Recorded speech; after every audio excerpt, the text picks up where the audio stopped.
Well, good morning again. My name is Richard Milzenberger. I'm president of the Montana Health Co-op and serve as chairman of the Montana Chamber of Commerce this year. So appreciate your coming out. Many of you I recognize were here yesterday, of course, and last night, and I'm proud to see so many people showing up at 7:30 after the great venue last night and time. Thank you, Todd, for your brief remarks last night. I've heard a number of people comment on how wonderful it was just to have a really nice social networking time last night.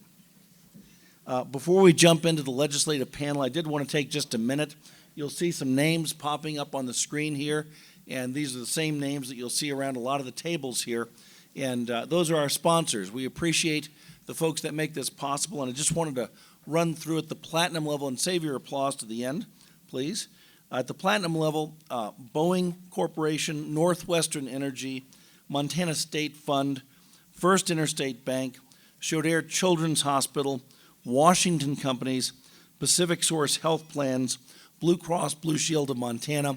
And so I just think those folks who have actually dug deep and made a lot of this possible, let's give the platinum sponsors their own round of applause.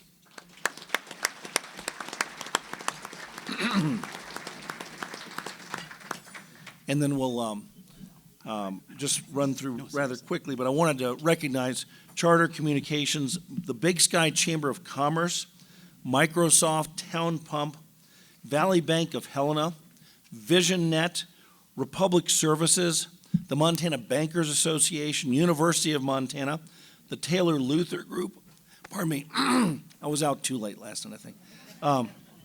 Taylor Luther Group, Billings Clinic, Crowley Fleck, Montana State University, Tohall, Payne West Insurance, Weyerhaeuser, Montana Hydraulics, Morrison Merrily, Sibanya Stillwater, Great Falls College MSU, Midland Claim Service, Montana Retirement Choices and UBS, and Montana Credit Unions. These are the folks that have made this event possible. Again, another round of applause for our sponsors. Also want to acknowledge a group that is here visiting. We have over at this table at the front a great group of participants from the Montana Bankers Association Executive Development Program.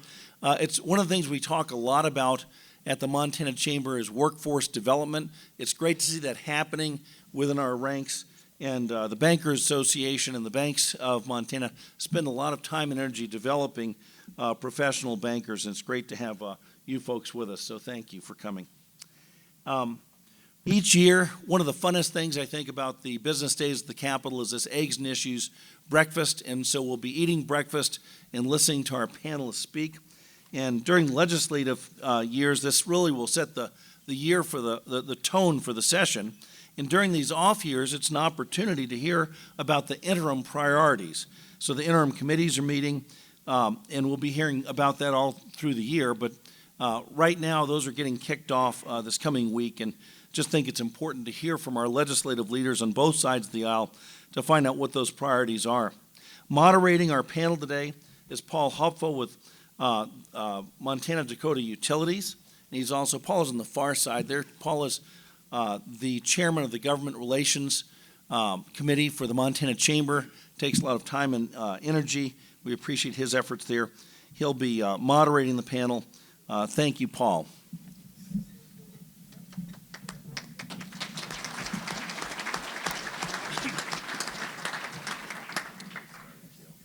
Thank you, Richard. Good morning, everybody. As Richard mentioned, my name is Paul Hopfauf. I work for MD Resources in Glendive. I've been with the Montana Chamber for the past several years, and I'm really excited to serve as Vice President of Government Relations in 2020. Last spring, the Montana Chamber wrapped up its second regular legislative session under the guidance of our 10-year strategic plan and Vision 2026. Through legislative and private sector initiatives, the Montana Chamber is focused on making measurable progress in 4 critical areas: workforce development, business climate, infrastructure investment, and entrepreneurial sustainability. We look forward to continuing our interaction with lawmakers about advancing this plan as we near the halfway point. With that, I welcome you to our longstanding Eggs and Issues breakfast, when we get the opportunity to hear from Montana's legislative leadership. I'm honored to have with standing here with our panelists who, along with their legislative colleagues, put their normal lives on hold last year to serve Montana in the 66th legislative session. I'm pleased to have with us Senate President Scott Sales of District 35 in Bozeman. Scott has had a long career in the Montana legislature, having served in the House from 2003 to 2009, and then in the Senate since 2013. He's only the second Montanan in state history to be presiding officer in both the Senate and the House. We also are joined by another longstanding legislator in Senator Jill Cohenauer, representing Senate District 42 in East Helena. Jill served in the House from 2003 to 2009 and joined the Senate in 2015. Along with us this morning is Representative Matt Regier. Matt represents House District 4 in the Northern Flathead Valley and has served in the legislature since 2017. Last and certainly not least, we're happy to have House Minority Leader Casey Schreiner. Casey serves House District 26 in Great Falls. Having been in the legislature since 2013, Casey was elevated to leader of his caucus during the 2019 session after serving as minority whip in 2017. Please help me welcome our legislative leadership and thank them for the work they do for Montana.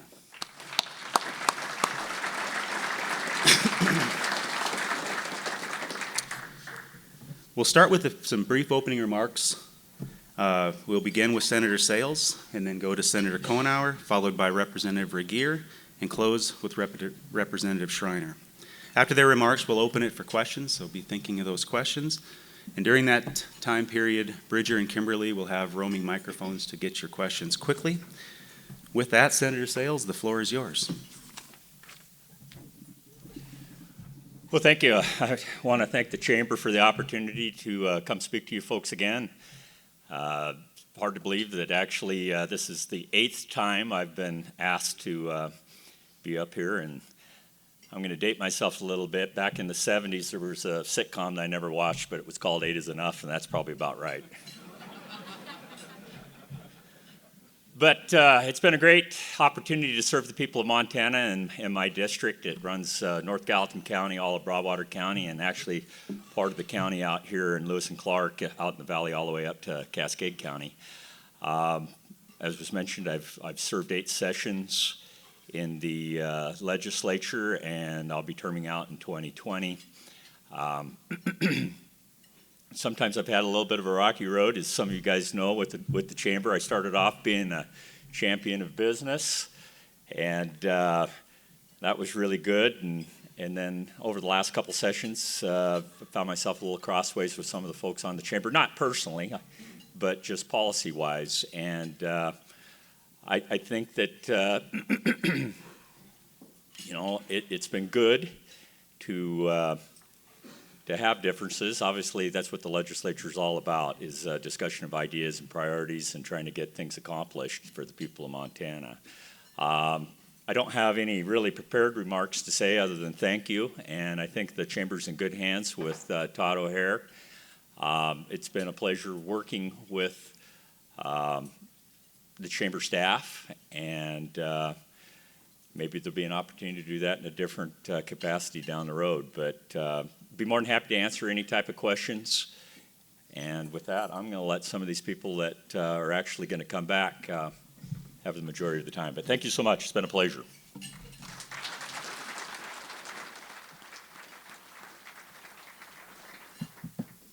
And I'm just going to sit here and be comfortable, if you don't mind.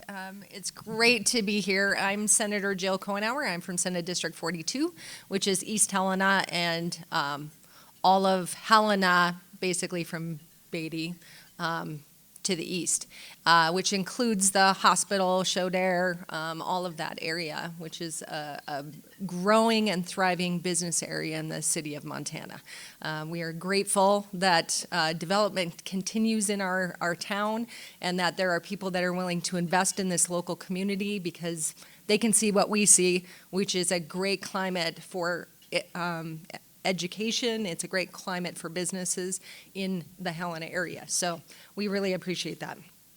So I've been in the legislature for a long time, just like this one over here. We were just having a chat about the fact that I was out for 4 years, he was out for 2, and then coming back into the legislature. So I'll be a holdover senator into the next session, and then deciding what the future looks like after that.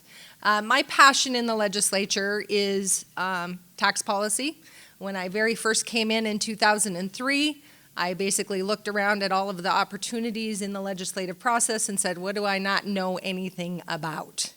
And what should I maybe have some knowledge about in the legislative process? So I came in 2003, basically going into the tax committee and learning about our economy, about what we do here in Montana, to basically gain the resources that we need in order to fund the priorities that we as Montanans expect from our government and from and on behalf of the people that we serve. So that's where I come basically to you, is that knowledge of what's going on with the tax system in the state of Montana and what we can maybe do to make it better for the citizens and for businesses in the state of Montana. I'm really thrilled that we were able to pass the infrastructure bill in this last session. That kind of rolling economic benefit is something that we should all support, and it's something that we have put off for a long period of time. We have so many things we haven't funded for such a long period of time that having this burst of economic activity, I think, in the next few years, is you're going to see that ripple through our entire economy. And of course, being the eclectic legislator that I am, I have played in education. I do a lot with natural resources and fish, wildlife, and parks. Those are other areas because of my work, which I'm a chemist at the Montana State Environmental Lab. So science and scientific study are things that I think we as Montanans, and I think the legislature benefits from when you've got somebody who knows some of those things. So I've been able to use my background as a chemist in the legislative process, which I think has been incredibly helpful, and I hope instructive to some of my colleagues, as I've at least been able to help to form the solutions and to shift directions and to kind of help formulate how it is that we work together. So I always approach the legislature in this is a place where you find solutions. This is a place where we work together. This is a place where you can differ with someone, but you go out for a beer when you're done. Because that is what Montanans expect of us, and it is the reason that we run, because we really want to find solutions for Montanans. So I appreciate the opportunity to be here. I hope there's some great questions, and I'll be ready. Thanks.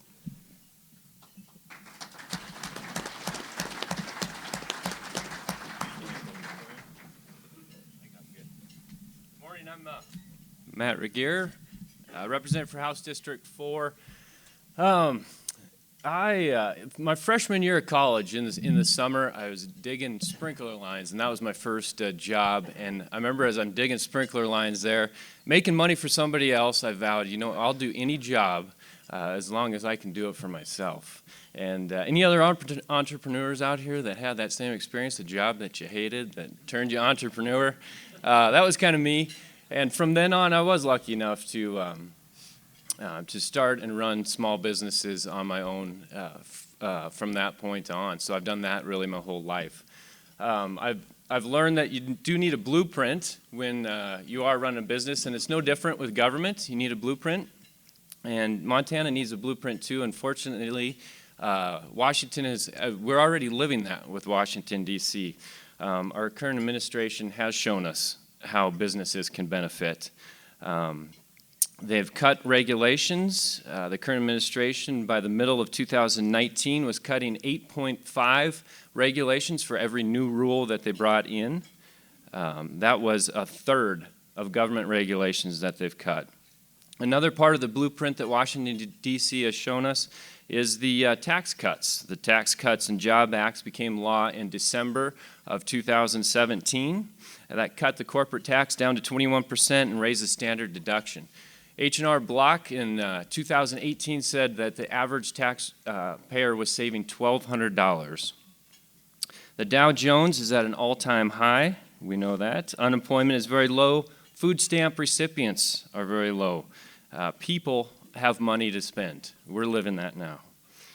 To bring it home, the Tax Cut and Job Act, when it was being voted on back in December of 2017, our current Governor Bullock came out in opposition to that.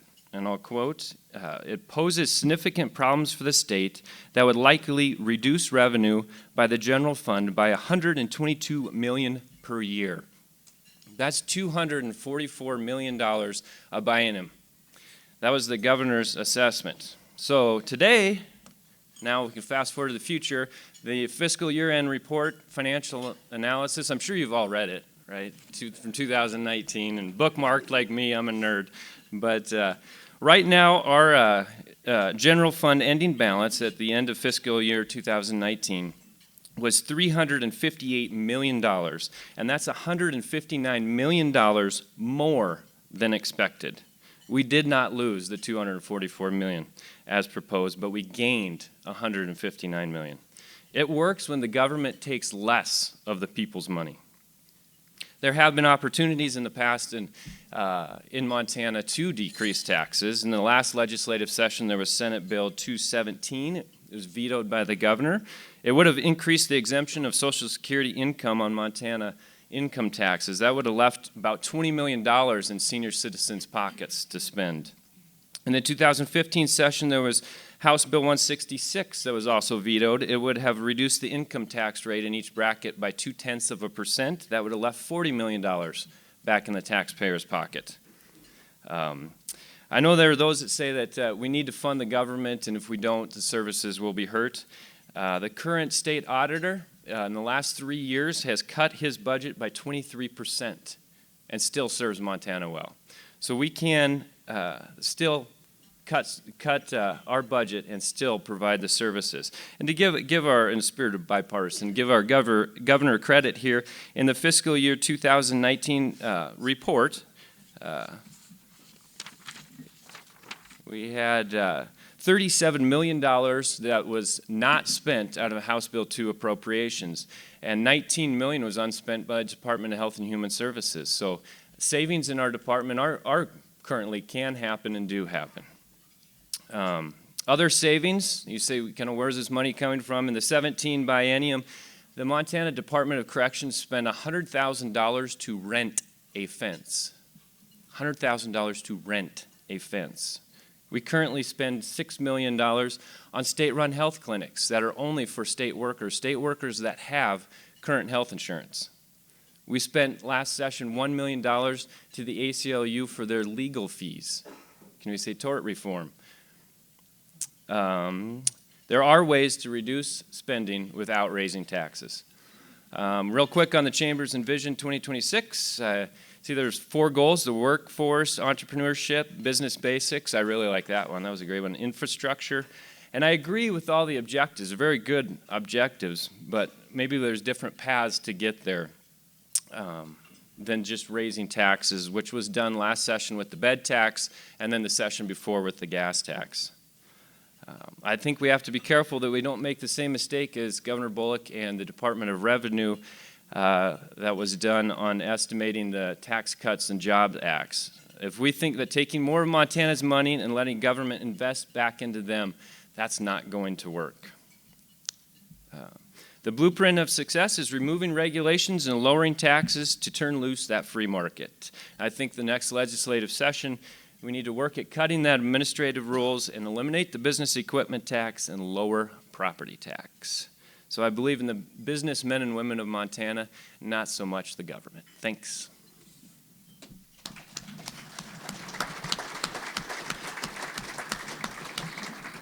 Thanks, Matt, for that uplifting breakfast speech.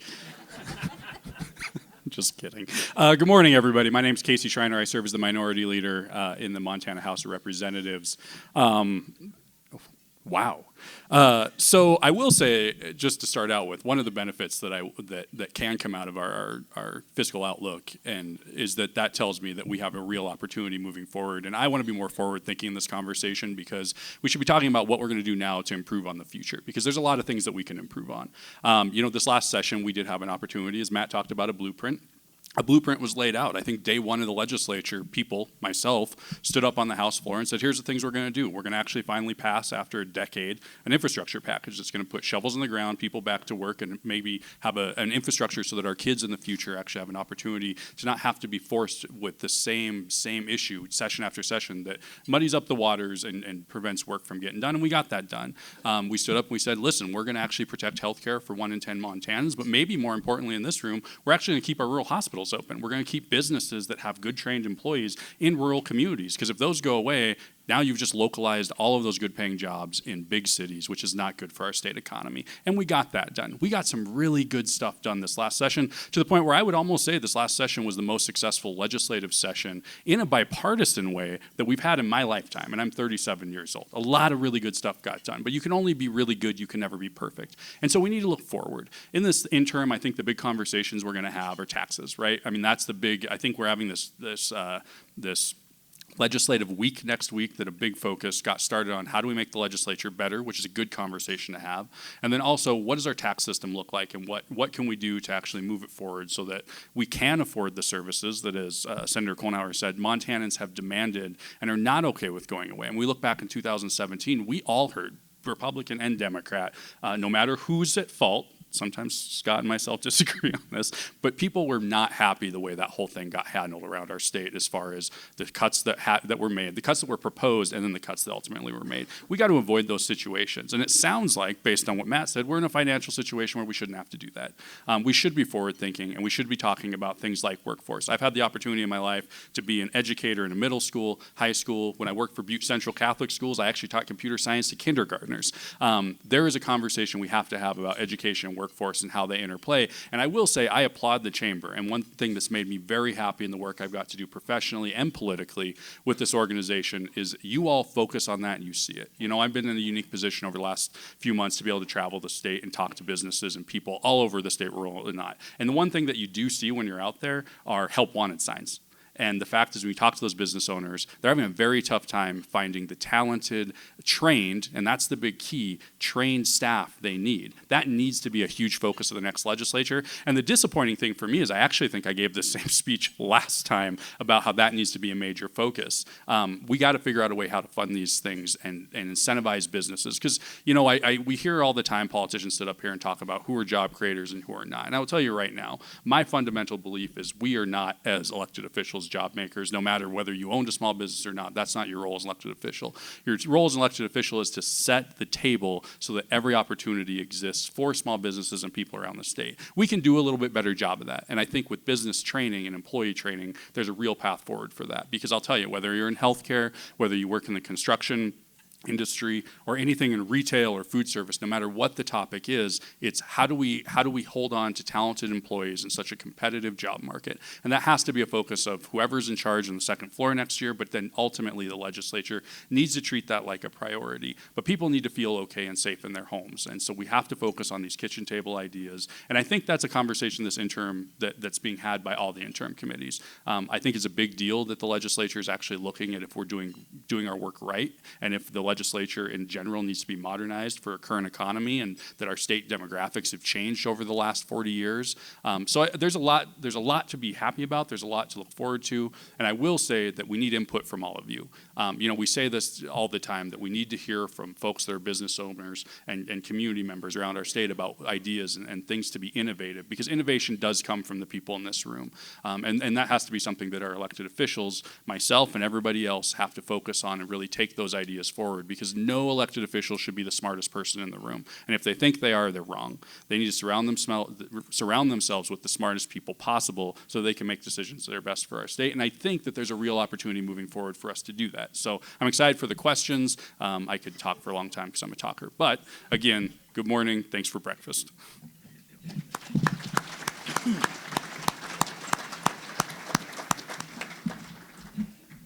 Thank you, legislators. All right. Now let's have the questions. Bridger and Kimberly have microphones. Please raise your hands up high and they'll come to you with the mic. Thank you very much, and great to see you guys. And fun to see so many of my friends here today, and having worked with all of you, it was a great experience. I think I'm so pleased to see you having the discussion next week about our tax policy and that we had yesterday here, but all of us know we have to do something different. Any of us that own property, whether it's business property or land, we all know that it's broken and it's not working. It's just not working for us, and it's going to become really obvious. It's going to become way more obvious in the next few years that it's not working, but it's obvious to you guys now because you can already see it. The question is that people don't trust, I'll say us because I feel like I'm one of your colleagues. They don't trust us in the legislature or you in the legislature. They know you might be able to find other tax sources. They're not trusting that you'll reduce the tax sources that are already there. How do we get an honest discussion about a consumption tax or some kind of a tax like that and give the people of Montana the assurance that you're going to see a less tax burden overall? In a property tax or income tax or some way that we can reduce their burden so they can be successful. How do we do that in a formula that they'll say, oh, I believe you. You're probably going to be able to accomplish that. We need a more balanced tax structure. And I guess probably Kate, Jill, you're a tax person. You've worked in that tax area, or anybody else that feels they want to make a comment on that, but I think of you because of your tax background. Thank you. Thank you. And it's good to see you, too. That's one of my Senate colleagues. So we, I think, as a legislature, need to spend a lot more time. I talked about this yesterday in my interim committee. Part of what we as legislators need to do is take people on a journey because we are a citizen legislature. And we are learning as we are moving through the process. You think about being in the House in your first couple of sessions, you're really just learning the process and really just trying to figure out, get your feet under you, and understand what it is your job is as you're in the legislature. And so, once you get to the kind of more senior years of the legislative process, you've developed relationships with people. You learn that you can work together on these issues. But so the tax policy one is a big deal because we tend to go to the legislature, and we have, of course, because we're a partisan organization, we go to the legislature with our two different ideas of how do we get to the end. And so for me, I like to spend a little bit of time taking people with me on the journey to learning about the process. And so I really like the interim committees. I wish a lot more people would pay attention to the interim committees because that is a bipartisan time for us to work together to find those solutions to take forward in the next session. So I personally like to come and do things like this so that we can actually get the word out on the things that we are working on in the legislature. So currently in the Revenue Committee, because of course Revenue and Transportation got broken up this last time around, in the Revenue Committee we are doing a study of the tax system in the state of Montana. Is it fair? Is it balanced? Are we funding the services at the level that we need to? Are there places where we can reduce taxes to incentivize business growth or things like that? What you'll see is that balancing of, we have to have revenue in the state of Montana in order to fund the things that people believe that we should fund as a government. The services are critical in many of the cities and towns across our state. So the interim process really is a place to learn and do that stuff and to educate. And it's to educate ourselves too, because we should, as a legislature, be able to come into the next session with some kind of a plan for how we're going to move forward to do some of the things that the good Senator Brown was talking about, and trying to make things better for Montanans. But again, that balance. We have to fund the services for the folks that demand them, that expect them. And we as a legislature, that's our job. We go to the legislature to basically do the things that Montanans expect of us. And so I think the interim process really is a good place to find that balanced stuff and to basically talk about how we move forward. It is going to be a big deal to figure out a different place or to increase one of the places that we already do. Because I would like to export some of our tax burden to tourists that are coming in. I do not believe that if you put it, I mean, it's happened already twice. We've taken a vote on a statewide sales tax and it has not passed. 67%, 62%. So I think that the local option sales tax is a really good place to go to basically try to bring some additional infrastructure into areas, to bring services, and to also tap into those folks that are coming into our state.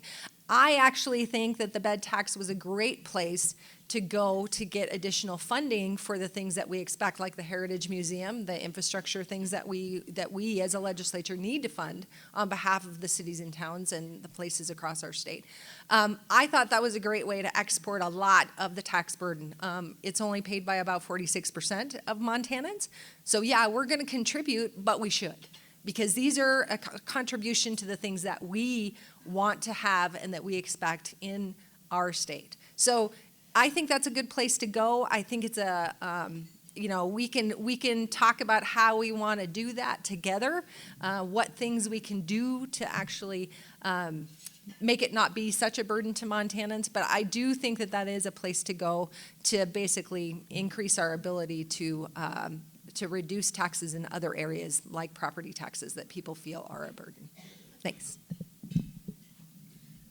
I'll try to take a little stab at that and try to answer your question, Senator. I've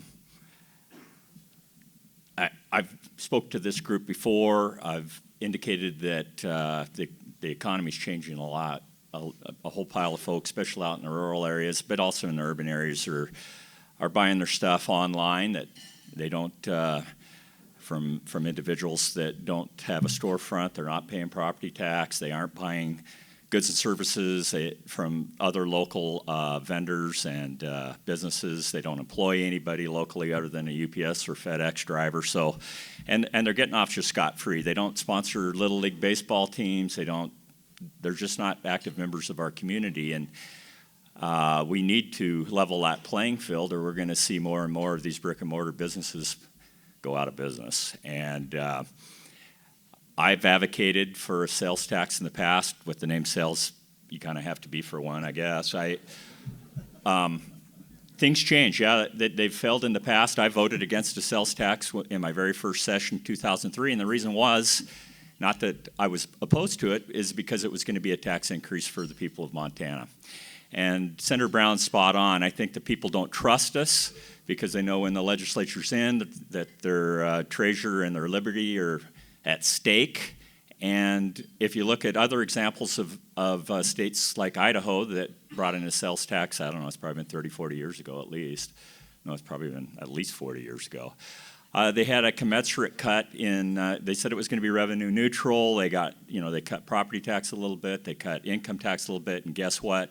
You come back 40 years later, sales tax is now 2-3 points higher than it was when it was instituted, and property taxes are higher than they were when they started, and the income tax rate. So we need a complete overhaul in our tax system, top to bottom. I do agree with Senator Konauer that you have 10, 11 million visitors coming here. We need to tap them a little bit. They're driving on the roads. They're using our services. There's no reason why they pay a sales tax where they come from. They aren't going to object. They could probably pay, maybe 10% of our freight. But it's going to take a constitutional initiative on a couple different fronts. We need to get rid of that cap on sales tax. And we either need to eliminate income tax in its entirety like Wyoming does, or we need to reduce the income tax rate to a point that it's revenue neutral to begin with, and then we cap it constitutionally that we would take a vote of the people in order to raise that. Otherwise, I don't think you'll ever get there.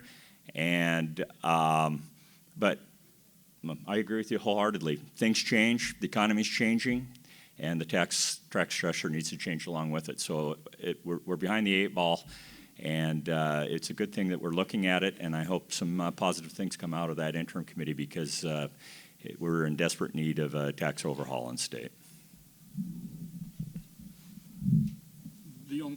The only thing I would add is that given that they are in an interim process where they're looking at that, I would heavily encourage folks to show up if you have ideas on where revenue sources we can tap. I mean, I agree with Scott. I don't think, and Senator Konauer as well, like it has been put before the people of Montana for a statewide sales tax. It's not a popular concept. I think that it's been put before them enough to where the expectation would be, and as Senator Sales said, this has to be a decision made by the people in general. I don't think it would be a legislative body decision. So my fear on this legislative week and the conversation we're having is that that's where things are going to move, and it's just that's the only conversation to be had.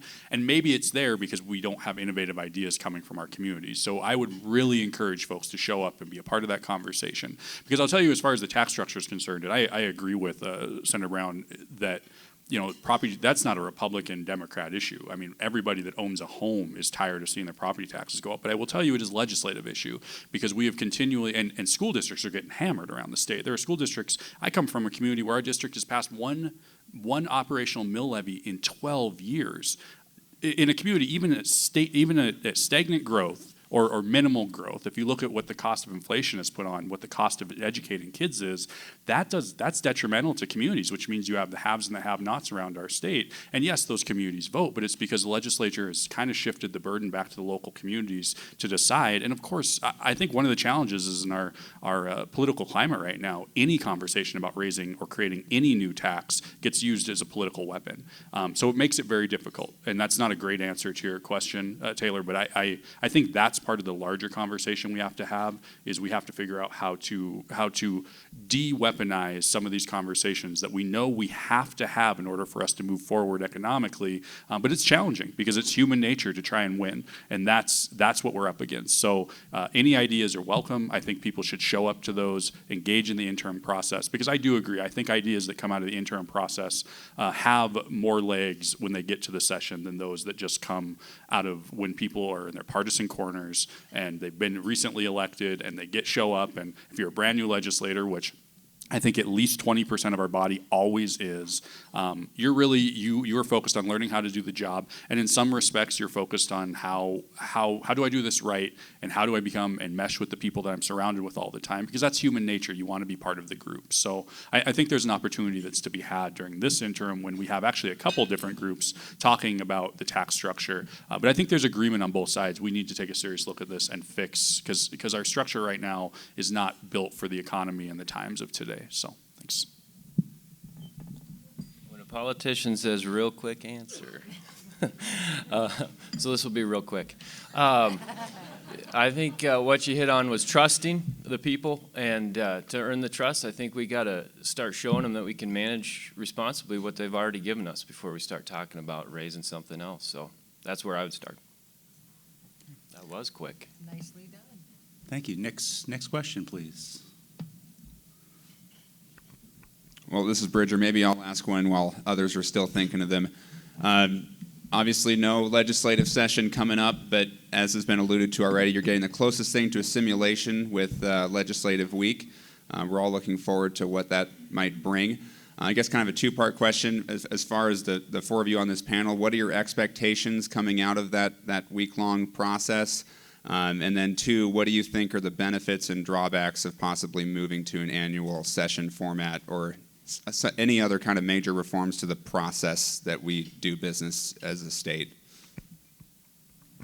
Well, I'll take the second question first. I think the advantages of potentially annual sessions are many, and I don't think any of us are looking to increase the length of time that we spend in Helena, so it isn't that we want to go from 90 days to 100 or 120. So, but as the state government has grown, the legislature being here only 4 months out of 24, I think it's becoming more difficult to keep our finger on the pulse of what's going on and to keep a finger on the pulse of the executive branch and the bureaucracy that exists out there. So if we were to come to town every year, I think that we'd be more relevant, and so that would be one advantage. I think the second advantage would be that if we were to do something like Wyoming that has a 30-day budget session, and you can't introduce a general bill, unless you have enough co-sponsors to pass the bill.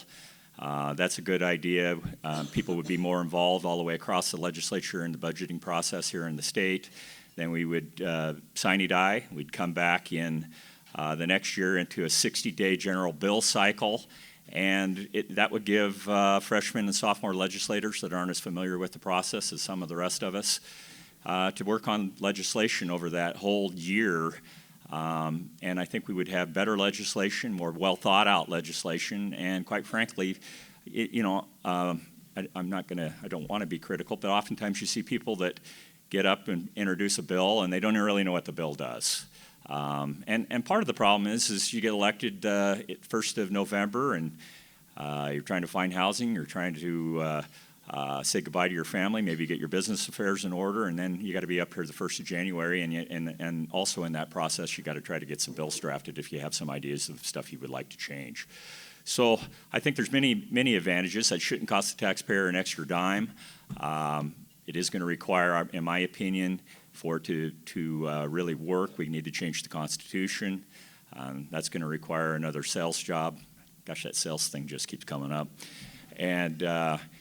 And we need to educate the voters, just like we do on their tax policy. We need to educate them that this is a good idea, and that the other thing I would add is maybe I've talked to many people because I've been in this process of trying to recruit people to run for the legislature. I think it's easier to talk people into coming up here for 30 or 60 days every year versus 90. 90 is a haul. I can tell you personally that a lot of things can go wrong at home while you're gone for 90 days. And if you're a private business person or just your own family, it's a long time to be away from home. So I think there's some advantages. I'm really anxious to see what the other legislators come up with, and also I'm anxious to hear from the public. We're going to have public comment on the idea as well. So we'll know more at the end of next week. So I want to make this a little interactive because I do think this is as far as the annual session conversation. Raise your hand if you, at this point, would be fine with the legislature going to annual sessions. Wow. Okay. See, we don't do enough of that when we have this conversation about annual sessions, even taking a pulse of where the state's at. And that's the point, is we need you folks to engage in this process and have it. Because I will tell you, I think that there are other rooms we could probably go into that you're going to have the complete opposite reaction, depending on specifically what industry you're involved in and how often the legislature messes with your stuff. But as far as the narrative on legislative week, I do think I want to set a very clear baseline for folks. This is not a mini session. There should not be a real expectation that, no bill's going to pass this session. We probably all have been called by folks to comment on the session. What this is an interim week. It's a week where all the interim committees will come together and have the opportunity. They will meet as a group, but then they're also going to have the opportunity to co-collaborate with other interim committees. Oftentimes in the interim process, you have topics and ideas that really overlap between the interim committees, and because the meetings are so spread out and so far apart, it doesn't provide a great opportunity for legislators to actually collaborate and have a conversation about, well, if the tax committee is talking about this topic and education's talking about this topic, but they're meeting on off months, really maybe those two should get together and have some dialogue about where they're headed, what they're hearing in their meetings, what the state budget looks like for moving ideas forward. That's more of a realistic expectation of what this week will be. We've built in some training and some general topic ideas so that legislators can be more informed. I will say, one of the issues that you run into in the legislature is as President Sales said, is you get elected, you go to the legislature, you serve your 90 days, and then you break into three types of legislators. You break into those who go home and don't think about it twice till the next election. You break into legislators who are very engaged in the interim committee but aren't doing a lot of work back home because different communities engage with their state delegation differently. And then you have the folks who try to do the job every single day. And there's not a right or wrong to any of that because the voters send folks there. But it's easier to be the first two when you're not getting continual updates on what's going on at the state level like you are during the legislative session, when you're not engaged with your colleagues from different communities like you are in the legislative session. So hopefully this week provides an opportunity for everyone to touch base. It provides an opportunity for legislative interim committees to collaborate and for us all to get the same vision, the same conversation about what the state budgets looks like, what the emerging topics are, because we haven't necessarily had that in the past. You had to be self-motivated to go out and do it. But as everyone knows, we're in the middle. We've just started, and for some of us, it's been going on a little while, an election cycle, which makes these conversations more challenging than during a conversation because we, in some cases, are already in a partisan mode. So it's a trial. I hope it's worth it. I'm somewhat skeptical. What I hope this doesn't turn into is just an opportunity for people to grandstand and for people to actually kill good ideas, or for there to be kingmakers in the legislature who can basically kill every idea because they just say, oh, there's no money, or for people to use it to grandstand to talk about, well, if we don't do this, this many people are going to die. I think it goes both ways.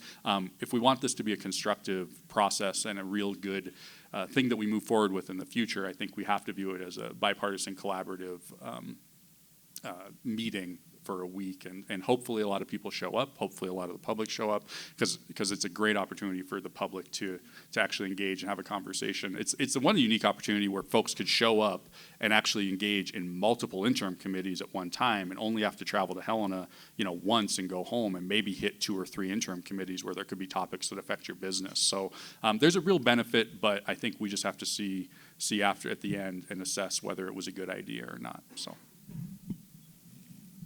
Real quick on the annual sessions, Senator Sales did say that the Constitution would have to be changed. I'm a big believer in the Constitution, so that would have to be first. But one benefit of going to annual sessions too is during the legislative session there is the Appropriations Committee, which handles the checkbook for the whole state, and then there's policy people.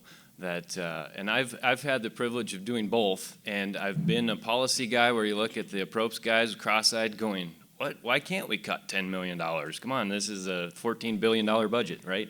And then on the appropriations side, where guys on my own aisle now are saying that to me, and it's like, no, you can't just do that.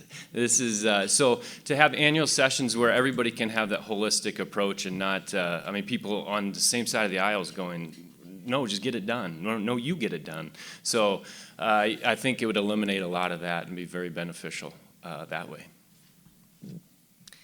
And I'll be the spoiler, apparently. I think that, I understand that there are some good aspects to us possibly meeting every year, but I also think that the people think about us and they think, oh, they're coming to town, what's the hammer that's going to fall on us? And that the 2-year period of time that allows for the policy changes that we've made, allows for those things to work through the communities and work out as we've said it, I think is actually a good way of doing business. Gives everybody a time to take that breath and to see if the changes that were made are actually going to roll and do what we want them to do. I get scared about the ability to affect people's lives every single year. Even if it's budget, I haven't figured out how you do budget in one year and policy in the next when most of the policy stuff costs some kind of money, either negative or positive, and you have to be able to deal with that in that policy timeframe also. I believe in the interim process. I believe in the nonpartisan, bipartisan interim process that allows for the ideas to percolate through, for us to educate ourselves, for us to educate the public as much as we possibly can during that time frame to come in with ideas that can pass the legislature. I don't know how we do that if we're meeting every year, because I think it's like trial by fire every time we'd walk in the door. So the people I talk to, I'm interested in the reasoning. I hope you guys do come and do some public comment on this, because I'm interested on why the business community would think, about half the business community would think it's a good idea for us to be in session every year.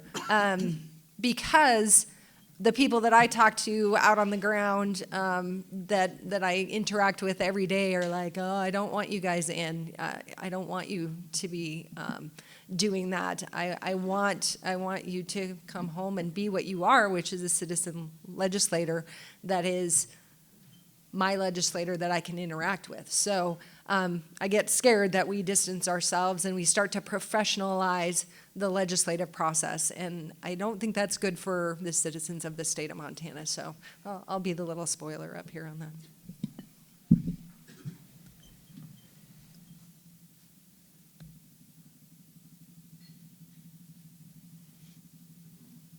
Thank you. Good morning. I'm Chantel Schiefer with Leadership Montana, and we work to bring groups together to work through challenging issues and work across divides. And I wonder, as legislative leaders, how do you promote reaching across the aisle and seeking common ground? Well, I think the entire process is that. I mean, I try to mentor people in the legislative process when they first come in. I think it's imperative that we develop relationships with one another, because we should be able to disagree with our colleagues, but still be able to find the solutions as we work through. So for me, I want to do what you guys do. The Chamber does that so well when they have mentorship programs, they're developing leadership, and that is something that the legislature needs to do a lot better as we continue to change the way that we respond to what's going on in the state of Montana. But I think it's imperative that we spend that time to actually interact. That's the one thing I think that is really going to be good about this legislative week coming up, because we really don't, as legislators, have a place where we get together and talk to one another except for our interim committees. So the ability to interact, again, outside of the legislative process, during a time frame, I hope will help to foster that, because it's not in that partisan, crazy time frame of the legislative session where we tend to go to our corners a lot. I would say that being in the legislature has taught me how to speak Republican, and it's an effort, but you have to be able to talk to your colleagues in a way that they will understand and that they can understand you as well. It's that give and take and that relationship building. And I actually think that's the biggest part of the legislature, because that's where the solutions happen. It doesn't happen over here and it doesn't happen over here, it happens here, where we can all interact and actually say, hey, that's a good idea. I think maybe we can do this. Let's add to that. Let's work together. Let's find that spot where we're actually doing the work of the citizens of the state of Montana in that place where they are, where the solution is. Well, I'm glad to hear that it's taken Jill almost 14 years to talk Republican. I'm waiting for the day she starts voting Republican. I'm not going to get to see that. But what I will say about the partisan aspects to the legislature, I don't necessarily think that partisanship is a bad thing. I mean, that's how we get elected. We run on partisan issues. Some of us are pro-tax, some of us are for more spending, and some, gun rights, anti-gun, you name it. So that's how the system was designed from the get-go.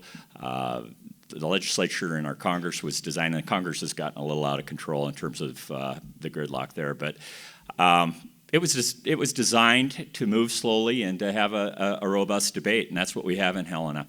Now, I will say that what has contributed to more of this partisanism or fractional type legislature is term limits, and I voted for term limits in 1992, and I really wasn't thinking about the legislature. I was thinking about the folks back in Washington, D.C., and we got the worst of both worlds. We didn't get to put term limits on our federal people, and we got trapped into this term limit thing in Helena, and I don't think it's really served the people well, and I don't think it's served the legislature well, because even if you look at myself, after 8 sessions, I've served a whopping 32 months in Helena. And you think about a lifetime of experience and how much time it takes to really learn this process, learn the rules, and develop relationships with people. 32 months isn't a lot of time.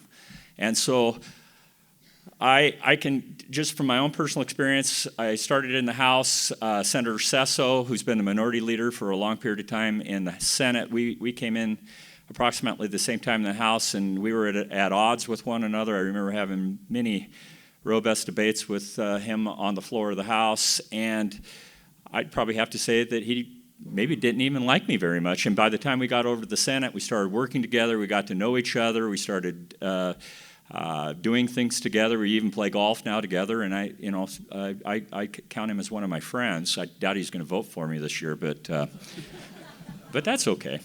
But anyway, there's even a solution if we choose to, I think, to fix the this problem. And I just want to plant this little seed because we've had this bill twice at the legislature, and unfortunately we haven't been able to get it out to the people of Montana for a vote. Once again, this would require another constitutional change. But if we just went to 16 years hard fix, instead of this thing where we go 8 in the House, 8 in the Senate, back 8 to the House, 8 to the Senate, you can just switch back indefinitely. But what happens is you really lose your seniority when you're switching from the bodies. I can speak to that firsthand. I went from being Speaker of the House and Republican leader in the House over to the Senate, and I didn't even get on a committee that I wanted. In fact, they told me when I got over to the Senate, hey, just because you've been Speaker of the House doesn't mean that you're going to have any juice when you get over here, and that's kind of how it works. So, but if this idea is if we went to a 16-year hard fix, we could go to the voters and say, hey, we get it. You guys want term limits, so we're going to give you term limits. But you allow the legislator to use those 16 years in any fashion they want. If you want to do 16 years in the House, so be it. If you want to go 8 and 8, so be it. 16 years in the Senate, so be it. And it's been debated and came close one time to getting out. The reason why it died is people think that we were giving something up, the legislators were, but they really aren't, because I had LSD do the analysis on it, and from the beginning of statehood, only 2% of all our members have ever served more than 16 years. So it's a pretty small subset of people that really want to go the distance. But it would allow these relationships inside the bodies to develop more. It would allow this institutional knowledge to stay in the House, which I think the House is suffering a little bit. The Senate, not so much, because the natural migration is for those of us to get trained in the House and come over to the Senate. And I have to say that there is better relationships across the aisle in the Senate, in my opinion, than there ever was in the House. So just a little food for thought. So I guess as the House Minority Leader, I just have to say we have some pretty good relationships. But relationships is the key to this conversation. I mean, at the end of the day, and by the way, Chantel, thank you for the work that your group does. Hopefully we've fixed a problem so that legislators can actually engage in some leadership opportunities so they can better serve their communities by engaging with groups like yours that are just out there to help people be better leaders in their communities. I mean, I think that as a Democrat in the legislature right now, you are uniquely qualified to talk about how to be bipartisan, because if you want to pass a piece of legislation, you have no choice. Many of us come from communities. I mean, President Trump won my legislative district by 14 percentage points. You have to know how to talk to people and build relationships. And in a citizen legislature, I think that's more important than ever, because you have to have a conversation and understand that people come from different backgrounds and communities. And I know that Scott mentioned guns and all these issues, but as we know, those aren't. They get viewed as partisan through a partisan scope, but honestly, you go out and look at and I'm going to use Colstrip as an example. You look at votes on Colstrip stuff, that's not partisan. There are Democrats that have always voted for those bills. There are Republicans who have never voted for those bills. I think that the mystique and the television aspect of politics makes people think stuff's happening that's not happening. I will tell you, like, some of the best relationships that I've always had in the legislature have been spending quality off time with my Republican colleagues. I mean, I would say Senator Buttrey of Great Falls has become a friend of mine. Senator Hoeven, who is my we don't agree on a lot, and I used to think Brian was just a grumpy dude. But at the end of the day, you learn who people are and you build these relationships, and it makes the conversation. It doesn't impact you in the respect that makes the idea better or worse because it's coming from a friend or not a friend, because that's not how government should work. But it does open up an avenue to have a real conversation and have a dialogue about what interests lie on both sides and how do you come to common ground, which at the end of the day, I think, as I said before, this last session, in a lot of areas, a lot of bills passed in the House with 62 votes. Democrats only had 42 members. So that's about as bipartisan as you can get, rather, if you're not going to have 100 to nothing. So I think we've done a very good job. I do agree with Scott that term limits have done some damage to the institutional knowledge aspect of the legislature. You don't necessarily, and unfortunately, just because of time, my first legislative session, I would make it a point, and not because I was super smart, it's just because that was the place to hang out, is I would go down after the session and hang out at Jorgensen's, and I would hang out with the Red Menahans, the J.D. Lynches, the Harry Klops, that gentleman's name? Like, these are bipartisan, old-time legislators who have worked and done some stuff together. That opportunity that lived before term limits, those opportunities are becoming less and less because some of that generation is now starting to pass. But then also now you've just built up this big group of folks who've only lived under term limits. And so we have to figure out a path forward. I mean, I was somebody, to speak to that 16-year stop, that I was 31 years old when that came forward. And yes, I was like, wait, if somebody joins, we have members, Jacob Bachmeyer came in the legislature at 19 years old. At that point, he would have been 35 and would have been term limited for life out of participating in our government. So there are some, now maybe he wouldn't want to, as he said, not a lot of people do. But when you have a citizen legislature that everybody should participate in, I think limiting people's ability to participate in their government runs into some, maybe it's the right thing to do, I'm not sure. But it runs into some barriers, which is what makes that hard to pass. Because we are a diverse group.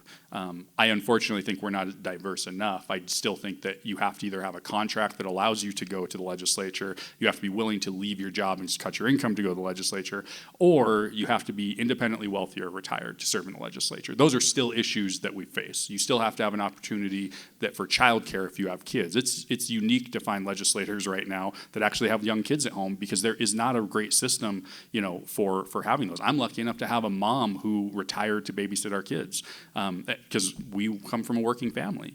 I think that there are issues that we need to solve as far as serving in the legislature, but term limits have done some damage as somebody who's not coming back. So there's kind of two different maybe ways to answer this question for me. I do think building relationships, like was mentioned before, like Senator Cohen-Howard and myself were both on Montana Legislative Sportsman Caucus. That's something that we've found together in common ground of how do we want to move that forward. So building those relationships, I think, is key. But as was brought up before, government's different than business. I came in being a business guy, and you want to get something done, and next week, you want to buy that truck next week, you can buy that truck and move on, and away you go. That doesn't work in government.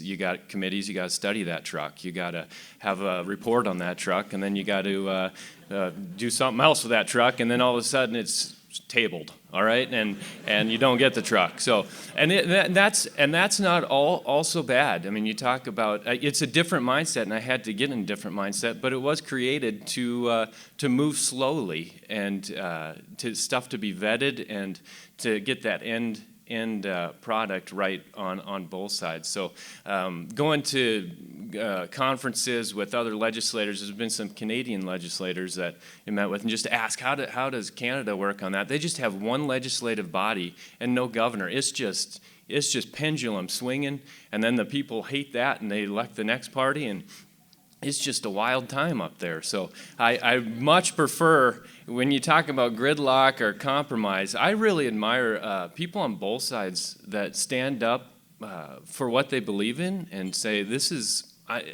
why I was elected, this is what I'm coming here for, and this is what I'm going to stand for.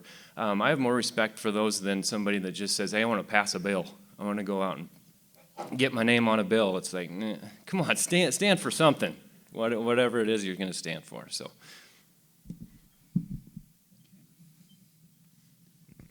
hi there, Courtney Kibblewhite with Northern Broadcasting, and also on the board for the Montana Chamber. You keep asking for feedback, so wanted to give some instant feedback. You mentioned, Jill, the option of perhaps looking at local option tax and other taxes like that. I think one thing for the business community, we don't want to have more and more different taxes that are across the state that's complicating the tax system, and that's something that I just kind of felt I want to jump up and respond to, that we need a complete tax overhaul, and that's what we'd like to perhaps push the conversation forward on. I don't know if any of you got to sit in on the tax panel yesterday, but really interesting to hear some of those comments and get deep into the tax issue, and I guess I'd like to push you guys further on it, just because it's something that's so on all of our hearts and minds, and trying to figure out this issue. So I know that you're working on the tax policy study right now.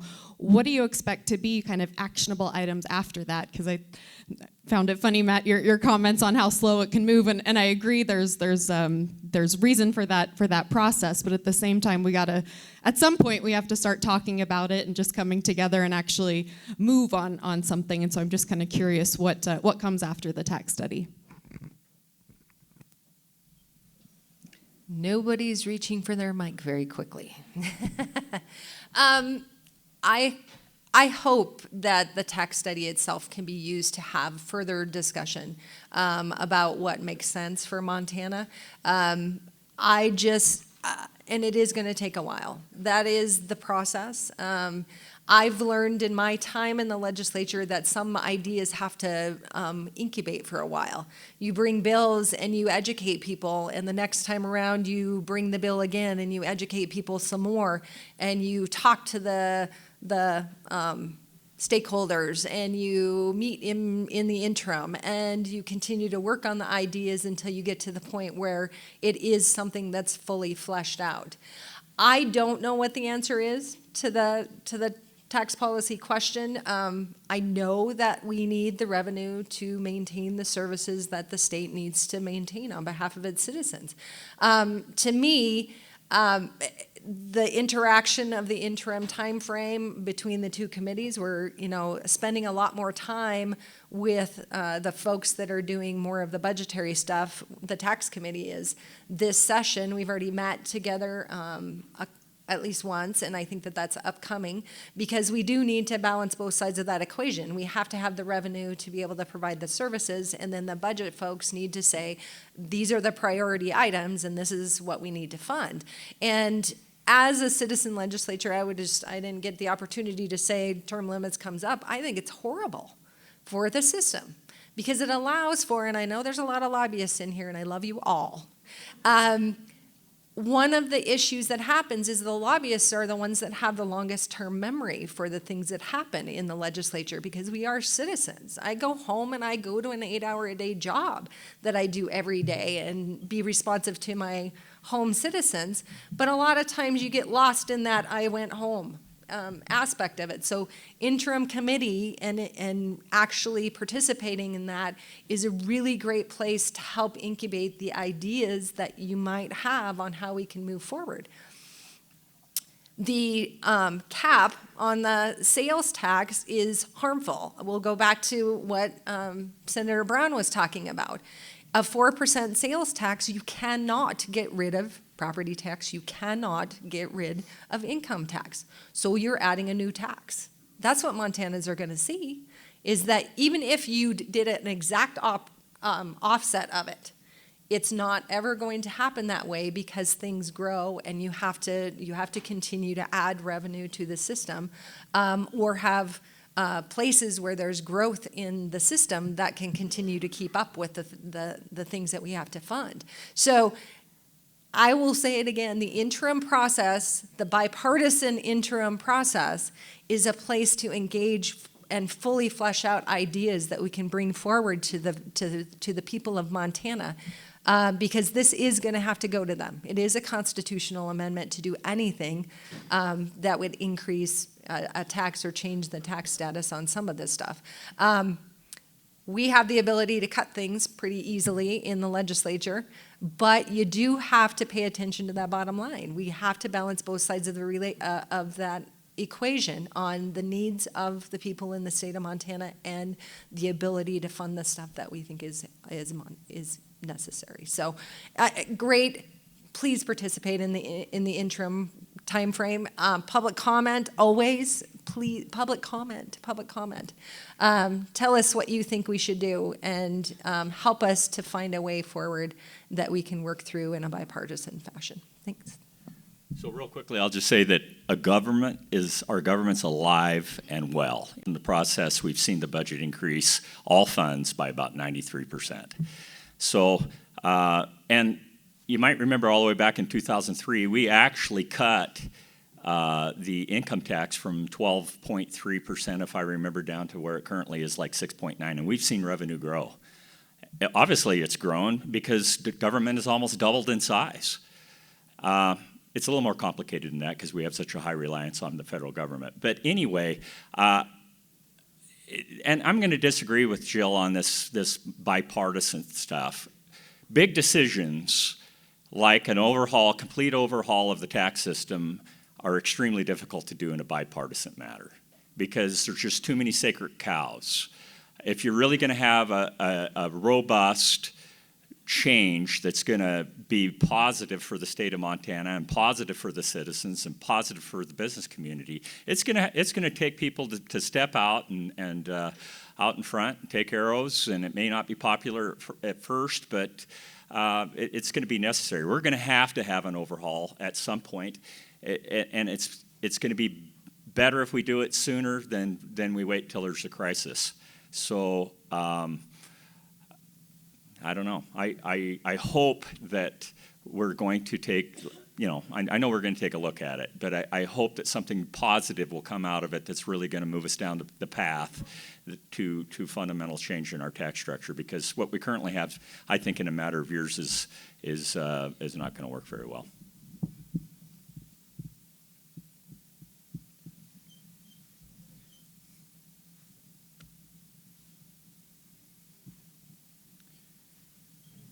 If there's no other questions, we've got about 5 minutes before the Chairman, Richard Miltenberger, is going to give me the hook. So in the interest of fully using all of your valuable time, I'd like to just give each of you about 1 minute to wrap up on anything you'd like to close with. And I'd like to start with you, Senator Sales, and we'll move down the table toward Representative Schreiner.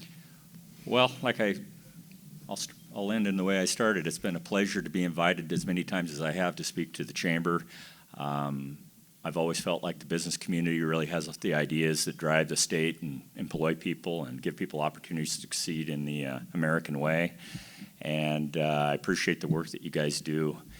And I appreciate the relationships. I look around the room, I know quite a few of you, and it's been a pleasure. And the 16 years I've been up here have been some of the most memorable of my life. I'll never forget it. And I feel humbled to be able to serve the people of Senate District 35. And I hope to see you down the campaign trail. So this is my first time up in front of all of you. I always go to the dinners because it is a place to interact with the business community in the state of Montana. And you all are driving the economy in your local communities. And that is a really important concept for those of us who are talking about tax policy to keep in mind. I love that you provide mentorship. I think that is an important concept. I hope you continue it. I hope you find ways to engage all the different kinds of folks in our local communities in the development and entrepreneurial spirit that we have here in the state of Montana.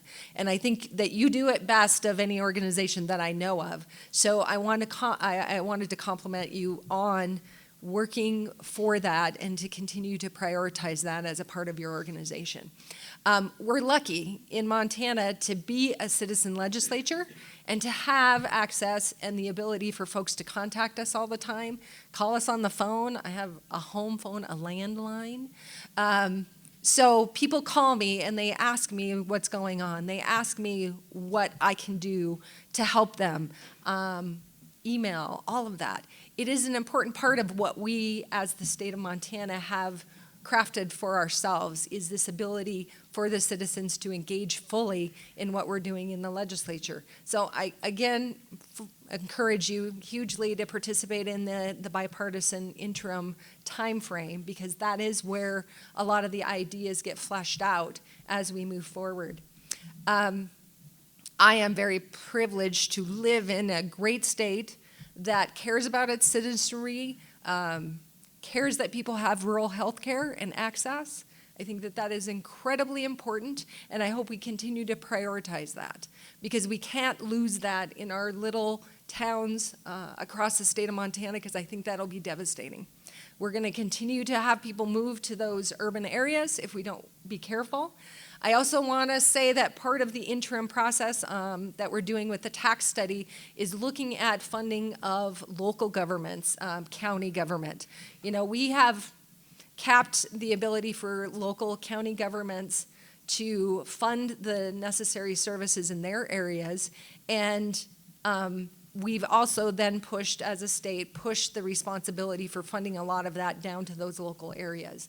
And I know I'm hearing from the folks in my areas about how important county government and the closest you can be to the people in your areas continues to be an issue. And we will take that very seriously. I hope that you will engage on that particular issue also, because as a legislature, we continue to push that out, and that funding needs to be able to be made up, and the local folks should have a say in how that works. So thank you so much for having us here and for all you do in your communities to drive the economy of the state of Montana. Thanks. Yeah, no, I love this. As a business guy through and through, I remember just as a young guy, I run around the neighborhood brokering deals with Tonka trucks and the neighborhood boys. Like, I've just been a business guy through and through. So I love this part of it, and I love being in the legislature, and I look forward to, as part of the business community, and being a legislator, that changing that environment so it is more business friendly and allowing the entrepreneurs to just thrive. So I'm going to use my minute to talk about something I don't think we talked enough about, and that is workforce and how do we engage with schools and young people to get them better trained and have the skill set moving forward. Please, pardon me, please, everybody, if you have the time and you have the capacity, and I know especially with small businesses, there is no capacity to reach out and spend time with your schools because you're trying to do your job at your day job, right? Engage with your schools. School districts across the state would like to talk to the business community, and they would like to engage and figure out how to invite them in so that we can solve our local problems as far as workforce is concerned. So that's my pitch there. There are specialists at the Department of Labor I know that can actually help with that. There's a big push right now and has been going on for a while for work-based learning. Engage in that conversation. The other thing that I'll say is thank you for having us. I think Matt's hit on something that is, you send the legislature there. Make sure that you're voting your job, lobby your hobby. Have a conversation in your local community. Legislators do not exist just for those 90 days. They have this interim process. You should be engaging with them throughout the entire process. And if they're not engaging with you through the process, send them home, whether they're Republican or Democrat. They don't need to be there. That's how we're going to move forward, by sending people there that are going to understand that the job goes beyond those 90 days. They need to be engaged with you all in a full-time capacity, even though it's a citizen, very part-time job. That's what we all sign up for when we put our name on the ballot. So with that, I appreciate everyone's time. Thanks for all you do in paying people wages in our state that help us all do the jobs that we all do. And I look forward to more opportunities to talk, hopefully with other titles. There's my pitch. Well, I thank you all very much for joining us bright and early this morning for another great program. And how about a round of applause for our legislators? I hope everybody enjoys this as much as I do each year. What a great opportunity to interact and hear from our legislative leaders. I think it's what's exciting about this, there's policy differences that you see up here on the panel, but I think it is encouraging to me, regardless of what your policy beliefs are, to see people of this caliber and quality giving of their time, because the pay's not great, taking that much time and energy and investing it into their communities and being in the legislature. So again, thank you, panelists.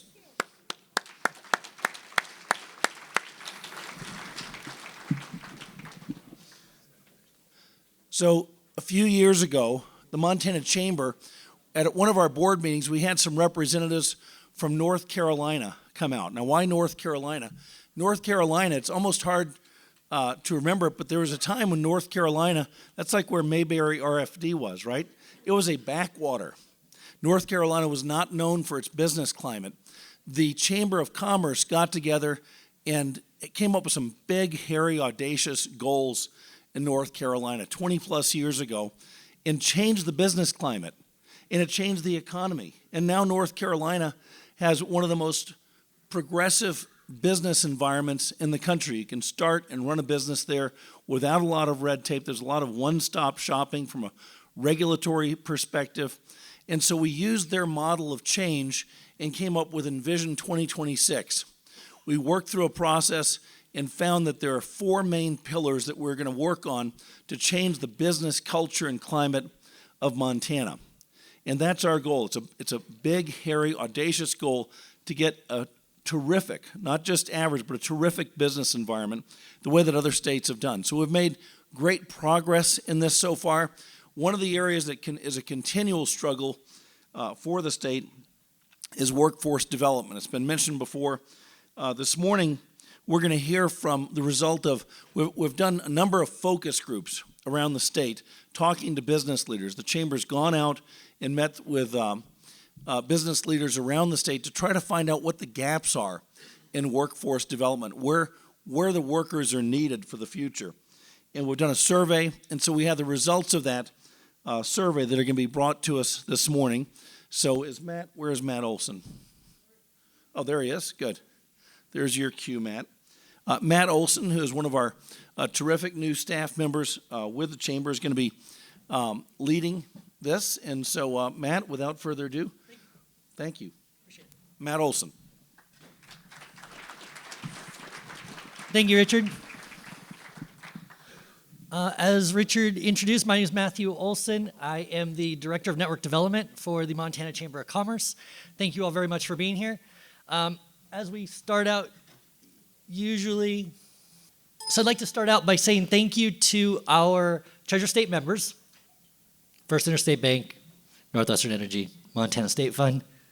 And we have a lot of event sponsors as well. These are coming up, our Envision investors. So we'd also like to thank them, our Chair's Circle, First Interstate Bank, Northwestern Energy, Stockman Bank, our President's Circle, our partners, and our advocates. So as Richard mentioned, in October, we ran a survey around the state, the Employer Needs and Workforce Development Survey. And this is part of our Envision 2026 initiative, again, as Richard mentioned. And this is our 10-year plan. And specifically, we're focusing the efforts that I'm responsible for under this plan on the bold ones, the talent pipeline, entrepreneurship, and workforce development. And these are the two pillars here in the blue square that I'm responsible for. You heard from Bridger Malum. He's responsible for the other two pillars of our Envision 2026 strategic plan. So we were very honored to get 786 responses from, anonymous responses from business leaders across the state. And in addition to that, as Richard again mentioned, we did 4 focus groups, not only inviting business leaders, but community leaders, superintendents of public schools, the mayors, the local economic development authorities in these communities to have much more of a holistic conversation around the workforce development challenges, talent constraints that businesses are facing in their own local communities, and then also hear from those local community leaders on some of the solutions that they're implementing to solve this problem. And we couldn't have gotten 786 responses to this survey without the support of a lot of our partners and friends around the state. So we partnered with these organizations. They shared our survey also with their membership. And those organizations also helped us to recruit members to come to our focus groups. We did those 4 in 2019, and we are planning to make a big loop around the state and bringing some of the rural voice into the community, also doing focus groups in 2020, starting in Miles City and ending in Lewistown. So I'd encourage all of you, if you see somewhere you live or somewhere close to you and you'd like to be part of these focus groups as they come up, by all means, please contact me, and we would be happy to extend that invitation and get your voice to be part of our conversation. So what did we learn? We learned that the number 1 challenge to businesses is a low number of applicants. Number 2, a lack of interpersonal or soft skills. And number 3, below market compensation. So what does this mean? Not very many people are applying for open positions. If you do find someone that shows up to the interview or maybe interviews well, maybe doesn't, can you offer them enough money for them to take the job and to keep it? So the number 1 impediment, based on the responses to our survey, for expanding total employment this year is lack of available skilled workers. 36% of responses to our survey, businesses said they turned down a business opportunity due to workforce challenges. So you're leaving a third of your potential revenue is not being filled because you don't have enough people or the right people to be able to fill your customer or your partner or your vendor's needs. 85% of Montana businesses said that they attempted to grow. They want to grow. But 64% are having difficulty filling the positions. We had 72% of our responses saying that they're just not happy with the availability of skilled workers in the state of Montana. And 69% have said that they had to provide additional training. Of course, we expect some of that job-specific skills training to be a necessity, but number two was the interpersonal skills. So people that are hiring and bringing in and training and getting on board, they're not only having to train them in how to do their job, but also in how to work together with teams, to sell an idea to their bosses or to other departments within the company for them to achieve the objectives that they have been hired to do. 69% of respondents believe that we're not adequately preparing students for the workforce. But the positive of this was that 96% believe that those hard skills, the communication, right, the written, verbal numeracy and literacy was good, right? So the schools are doing a very good job teaching those hard skills, but the pendulum's kind of swung and we need to bring it back and focus a little bit more on the interpersonal skills. So the top solutions for preparing students before they graduate from high school. You see 80% there, believing career pathways need to be emphasized. We need to incorporate workforce readiness skills, career advising in middle and high schools, and business economics and education should be required in our middle and high schools. And we understand that the workforce development challenge is holistic. It's not just about the skills you need to do your job. And you'll see here they rank them, and this is there's a lot of people around the state working on different areas of this, affordable child care, access to child care, affordable housing. And this is the way that the data fell. And what we learned from this response is that we need to be focused on middle and high school kids and preparing them earlier, preparing them to go into the workforce and to be the future workers for the state of Montana. Social proof. I won't insult your intelligence by reading all of these to you. We'll leave these up for a few minutes. But these are, verbatim of either comments that came back from the survey or things that we were told and heard from the community leaders that joined us at these executive focus groups.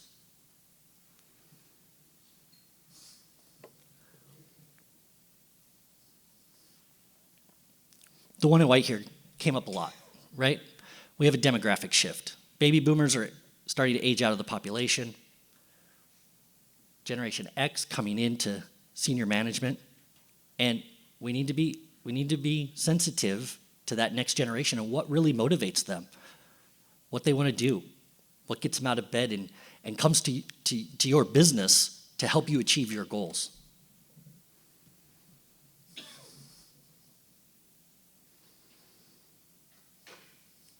I like this one in the green. It used to be a good job was valued and hard to come by, but now it's a good employee that's hard to come by. And we're hearing this everywhere, not just from our survey, but from conversations and these focus groups. People are really having a hard time achieving their growth goals.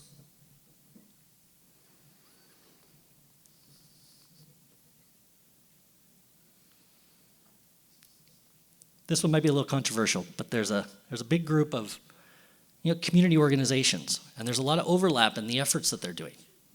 And there needs to be an improved communication and a little bit more strategic thinking in small communities around how to maximize the impact of public and private dollars that are intended to solve this challenge.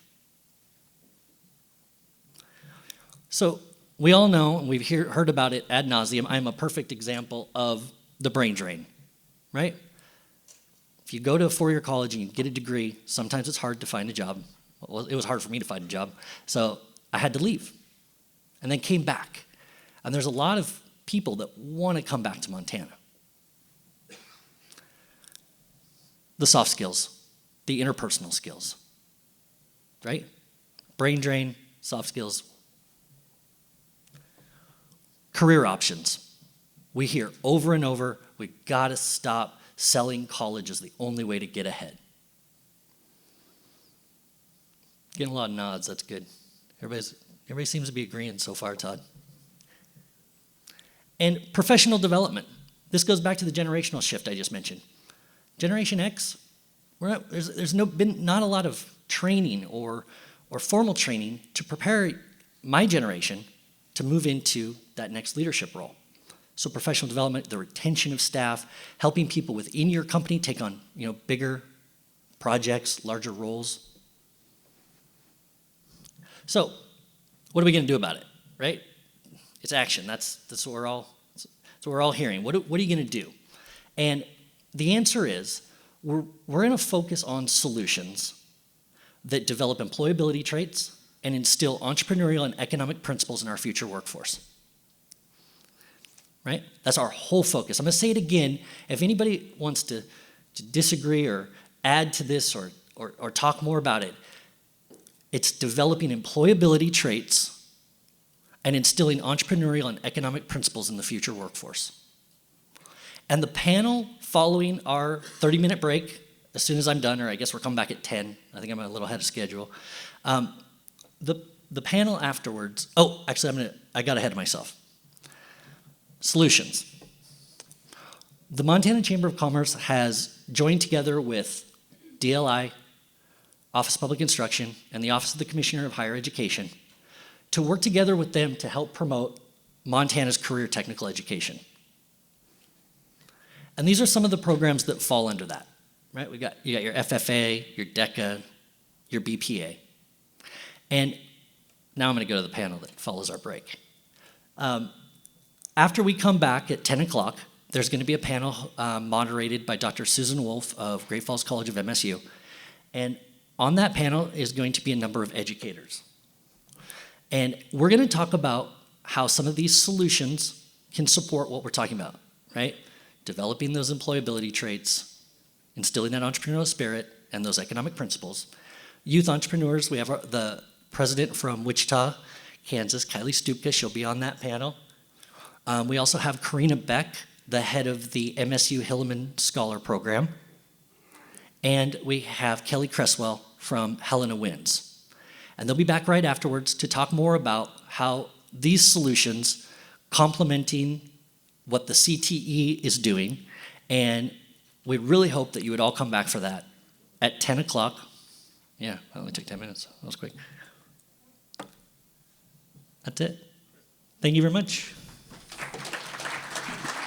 What?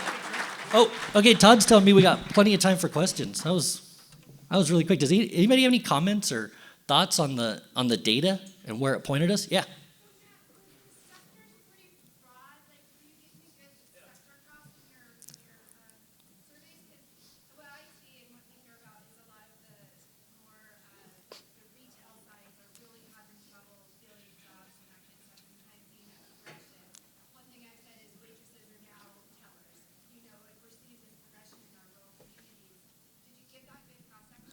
Yeah, the question was kind of the sample set and the cross-section, and the answer is yes. Not only on the survey, but in those executive focus groups, we've got everyone represented from, on the business side, from, Main Street, Montana to big, Montana corporations or international corporations with their operations here in Montana.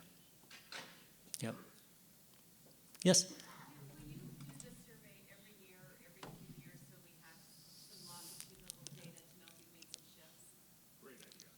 Absolutely. Let's do it, right?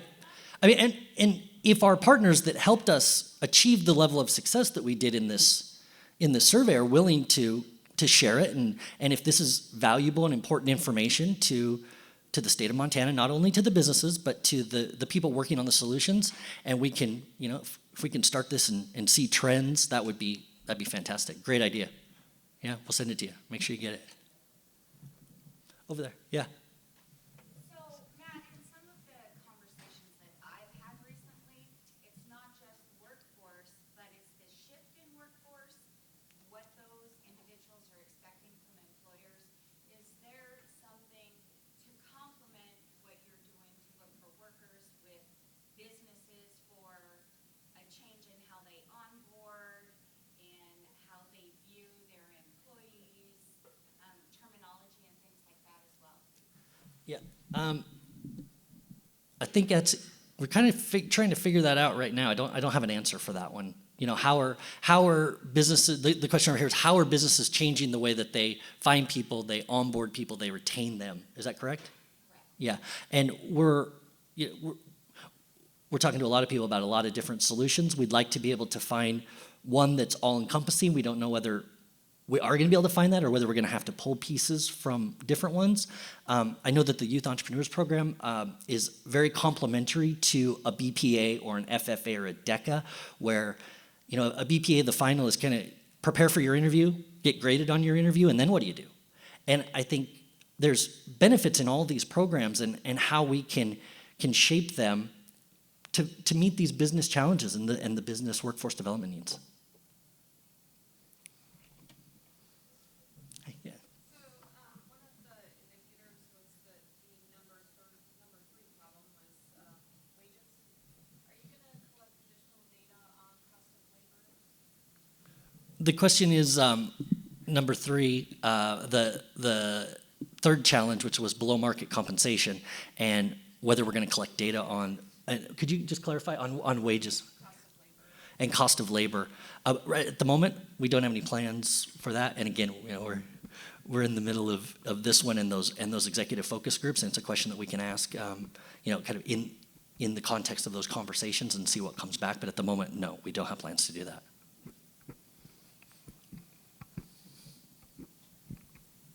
So, Matt, in your experience, I mean, just having worked overseas and being involved back in the U.S. now, and just seeing the results. I mean, what was the one statistic out of this whole thing that surprised you the most? That really you felt like, or even maybe a head scratcher that made you want to dig a little bit more? Just what was kind of the standout figure? The first one was 786 responses. Right? I mean, that surprised us. Right? And we were hoping for a sample set of 1,000. And we're going to get there with our executive focus groups. I think the 36% of businesses that turn down opportunities because they didn't have enough people, that really hits close to home. Because I know in Asia, selling, you know, technical IT services to foreign multinationals operating across the region, if they had a specific project and we had to go out and get, you know, an engineer, it was easy to find him in Asia, but we weren't losing that revenue because we couldn't find that engineer.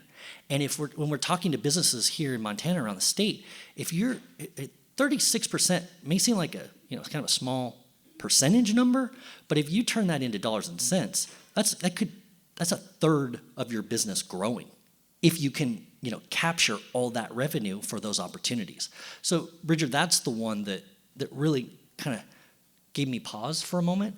Think like this is a solution that we need to solve so that, you know, for all the reasons, to grow the businesses, to grow Montana's economy, potentially by a third.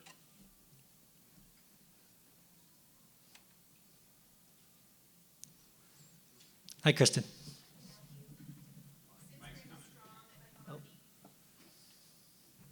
Since we are in a trend of a strong economy and you know, record low unemployment even compared to national unemployment, I see, at least for the near-term future, that we're all going to lack the workforce that we really need to meet customer demand.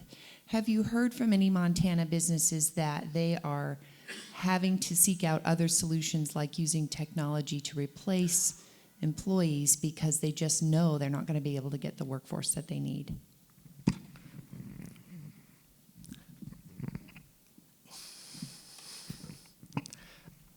I'm trying to think of specifics, and the answer, I can't think of any specific conversations that we've had around, you know, kind of automation to replace some of those workers or to fill that gap that they're not able to fill because they can't find the right people.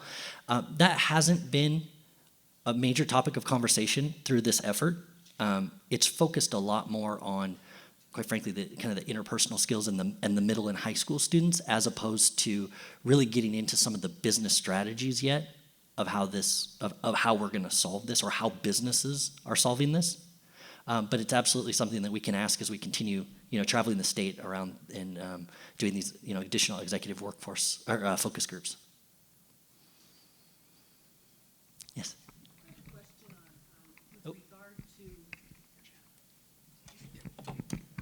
With regard to the study, how does state government fit into that? I mean, it's a big employer, it's our greatest service sector, and is our state government able to fill positions? Are they coming up short on positions? And we had our group of lawmakers here promoting this idea of workforce development, and are we taking care of that even at our government level?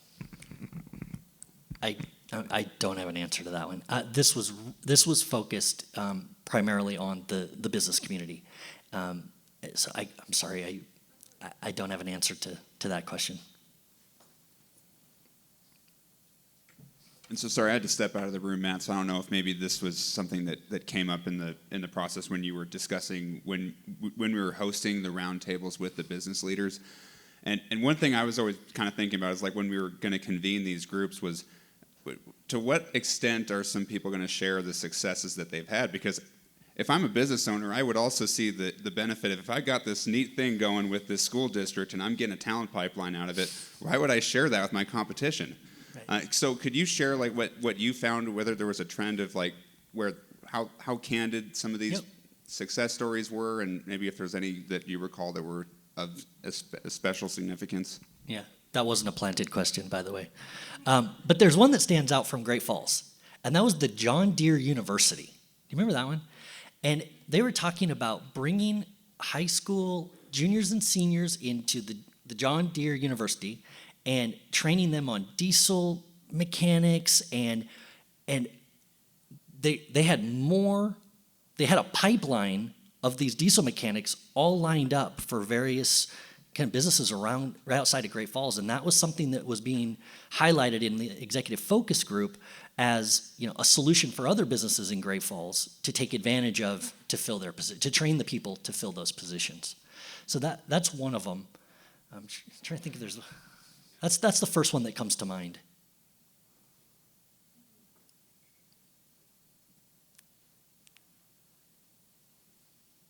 Steve, I'm getting my steps in. What's this about? Just a follow-up to that question. The approach in Billings that we take, because of the competing interests, is we create sector partnerships. So we have folks from like industries come together and talk about their mutual interests around workforce development and the alignment of education and training to meet those mutual interests. So that common table could be a table of all bankers. Imagine that. IT, other kinds of sectors, we pull them together, and then we bring in our education community and we identify where the alignment is or where it doesn't exist, and how to formulate programs that meet a whole sector's needs, if that's helpful. Great. Thanks, Steve.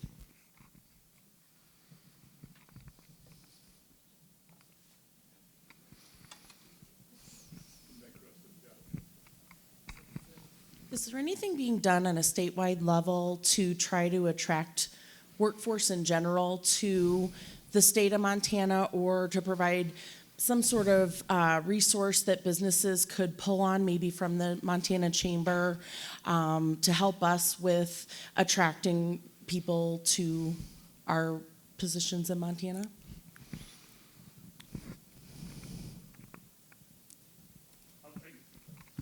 I can try to take a stab at it. I don't know if there's anything specifically going on to attract that, but one of the things that we've been spending a lot of time talking about is that I think a key role for the Montana Chamber of Commerce can also be not only in trying to recruit businesses to the state of Montana, but I think that we've got a role in trying to recruit talent to the state of Montana. And you take a look at the demographic shift that we see going on in our state. Our state is getting older, and that demographic shift isn't going to change anytime soon. And so it's going to have to be a piece of the solution. Is we're going to have to figure out ways that we can reach out to folks outside of the state of Montana and recruit them to come into Montana. One of the great things that we have going for us as a state is that we know that Montana is a bit of a hot commodity, particularly if you're coming from a larger community like a Denver or a Sacramento, and people are looking at communities like, I use Bozeman as an example. Everybody talks about Bozeman and what's going on in Bozeman. And I think that one of the reasons that Bozeman is growing like the way that it is that people want to get away from the traffic and headaches that they see in a Sacramento or in a Denver, but they're looking at a place like Bozeman as being able to provide kind of the lifestyle that they originally knew in that community of Sacramento or Denver, but it doesn't have all the headaches that come with it. And I think that's a real selling point that we can have for Montana, is to try to attract people to the state, is that you can put some of those headaches behind you, and we've got some opportunities and lots of growth opportunities in the state of Montana. One of the demographic shifts that Dr. Barkey identified with the University of Montana was on a national basis, is that cities with a population of more than 500,000 people are for the first time losing population.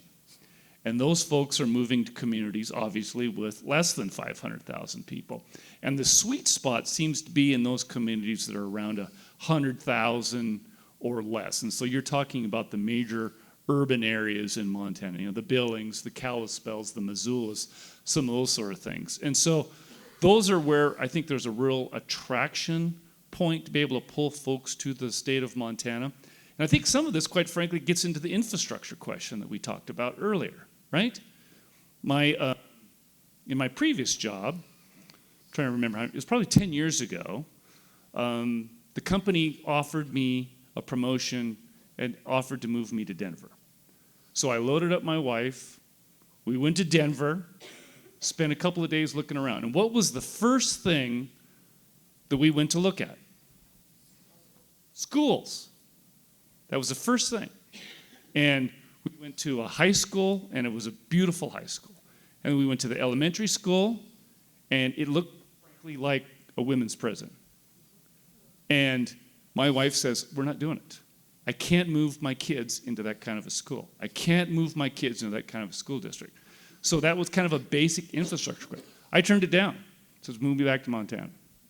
So those are the sort of things, especially coming from some of these other communities. We want to attract that kind of talent into Montana. I think this infrastructure question is a broader question than just the basics of good roads and good bridges, right? It's everything that people expect when they want to move their family or they want to move themselves into a state like Montana. Does it have good quality education? Does it have good hospitals? Does it have some of the basic services that I expect and I've come to appreciate in the community I come from? I just don't want to deal with the headache of the traffic and the too many sort of people. And so I think there's a real opportunity for the Montana Chamber of Commerce to be looking for those communities that are overgrown, if you will, and attracting the talent from those communities into the state. Yes. Jennifer. Thanks, Todd. Jen Hensley with Pacific Source Health Plans. So Todd's comments sort of prompted me to think back on one of the feedback items that was lower on the list of issues, but it's something that I hear a lot of from small businesses in communities, even outside of Bozeman, Missoula, and Kalispell, and some of the more rural populations, is housing. So getting somebody to come in, yes, they're going to look at the schools and make sure that their local health care is robust and they can reach a hospital, and they need to make sure that there's a home, and heaven forbid they've got a dog, that they need to find a place that they can rent with a dog. So I'm curious about the questions that you asked about housing and how that fits into your future plans. I know it's a big part of Envision 2026 and the Chamber's focus overall, but did those businesses give you feedback with specificity on housing at all? Yes, it came up as obviously one of the major challenges, and workforce development challenges are all encompassing, right?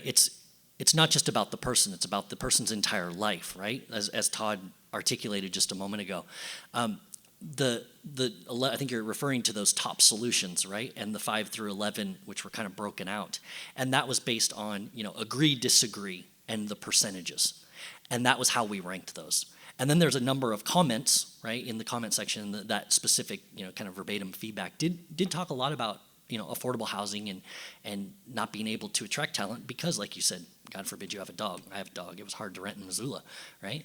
But we did address that, and those came up based on, the rankings of agreeability percentages.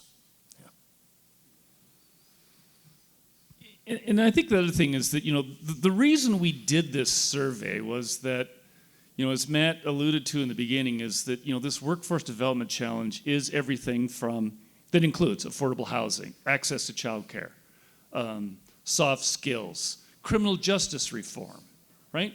It's a big umbrella. And because it's such a big umbrella, we had to figure out where are we going to even start with this thing. And one of the things that I've been adamant about, since starting at the chamber is that we can't be all things to all folks. We've got to prioritize our efforts because we've got a limited bandwidth as an organization. So let's prioritize on those things that we can do better than anybody else, right? And then the other stuff we'll have to come in and pick that up later. And so the intent of the survey was to help us focus on what we think were the biggest issues that we should focus on. And I think, the soft skills, the employability skills, I think that was the big issue that came out of that survey that most of the business community said, this is a big problem for us. And so we're going to focus our attention on that. We're going to be supportive of some of these other efforts like affordable housing and access to child care and some of the, appropriate criminal justice reform. But our focus is going to be kind of on this employability skills thing. And you're going to see this morning after the break, we're going to focus a little bit on some of those programs that we think are working really well, like the Youth Entrepreneurs Program. Karina Beck's got this Hillman Scholar Program, which we think is a great program that's kind of starting to really hit those top pieces that we're going to focus our energies on. And frankly, I think on the entrepreneur piece of this thing and these employability skills, if we're going to really be able to do things not only in urban Montana, but also in rural Montana, right? We've got to be able to instill an entrepreneurship spirit stronger in rural communities as well. Because if you grow up we talk about Rapelje all the time. The Youth Entrepreneurs Program has a program in Rapelje. Well, it's going to be hard for Rapelje to recruit people and talent into Rapelje. If you grew up and were born in Rapelje, you may want to stay in Rapelje. And so we need to do those sort of things that instill an entrepreneurial spirit so that somebody that is born and raised in Rapelje has the entrepreneurial spirit to be able to build something and be able to stay in Rapelje.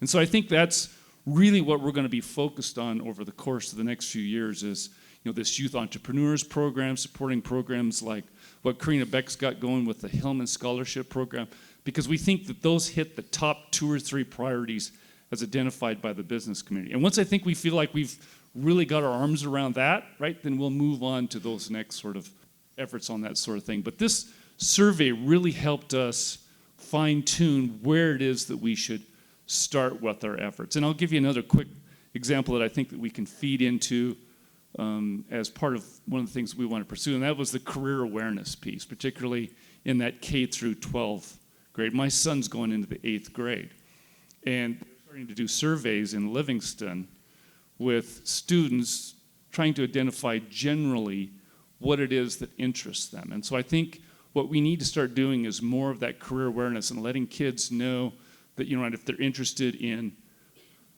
work that involves working with their hands, plumbing and carpentry and metalwork, that sort of thing. It's like, there's a great future in those sort of careers that may require a bit of a technical education after you graduate from high school. There are great opportunities. You can go directly from high school into those jobs. And I reference all the time, I've got a high school classmate that was a shop kid. I spent a lot of time in the shop class. And he was a true shop kid. He spent all of his time there. His dad owned a plumbing business.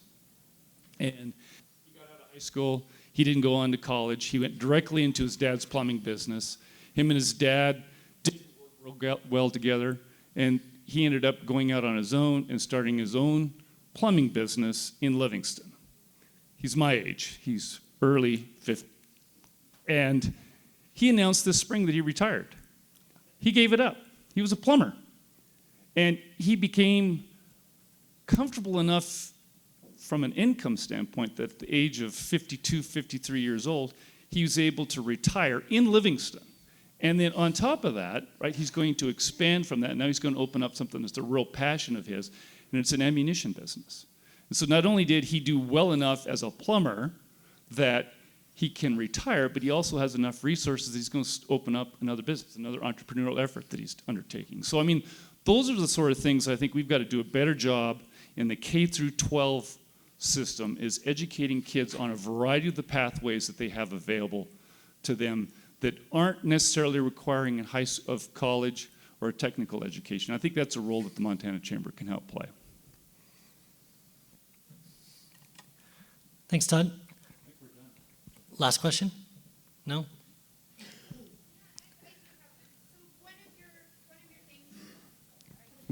So one of the things that was mentioned was the coordination of all the different nonprofits and the organizations working on that. How is the chamber looking at the possibility of helping lead those charges? Like you and I were talking about, Montana Co-op Development Center is working on pieces. MEDA's working on different pieces. So we're all working on different pieces. How do we coordinate? Like, is this the start of it today, or is there efforts happening?